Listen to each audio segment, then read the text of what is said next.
என் அன்பு தோழமை உறவுகளே, தினமும் ஆண்டவருடைய நற்செய்தியை சிந்திப்பதில் நான் உங்களை அன்போடு அழைக்கின்றேன்.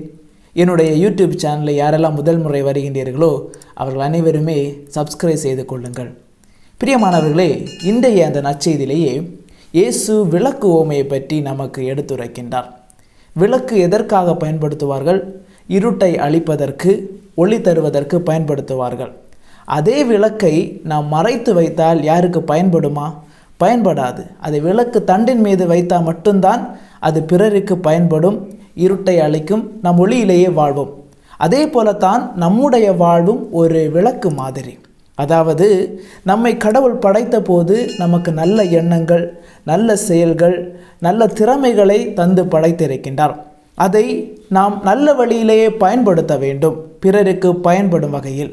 அவ்வாறு பயன்படுத்தாமல் எனக்கு மட்டும்தான் உள்ளது, நான் மட்டும்தான் பயன்படுத்த வேண்டும் என்று மறைத்து வைத்தால் அதிலிருந்து நாம் எதையுமே கற்றுக்கொள்ள முடியாது, பிறருக்கு நாம் எதையுமே கொடுக்க முடியாது.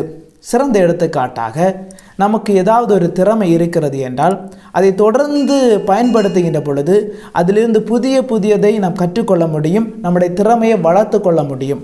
ஆனால் அதே திறமையை நாம் பயன்படுத்தாமல் வைத்துவிட்டால் அதிலிருந்து நாம் எதையும் கற்றுக்கொள்ள முடியாது, புதிதாக எதையுமே புரிந்து கொள்ள முடியாது. அதனால்தான் ஆண்டவர் கூறுகின்றார், உள்ளவருக்கு அனைத்துமே கொடுக்கப்படும், இல்லாதவருக்கு அவருக்கு உள்ளது என்று அவர் நினைப்பதும் எடுத்துக்கொள்ளப்படும் என்று குறிப்பிடுகின்றார்.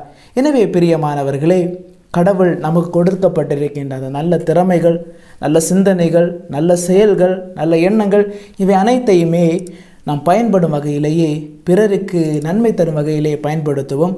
கடவுள் நம்மை நிறைவாக ஆசீர்வதிப்பாராக. ஆமென்.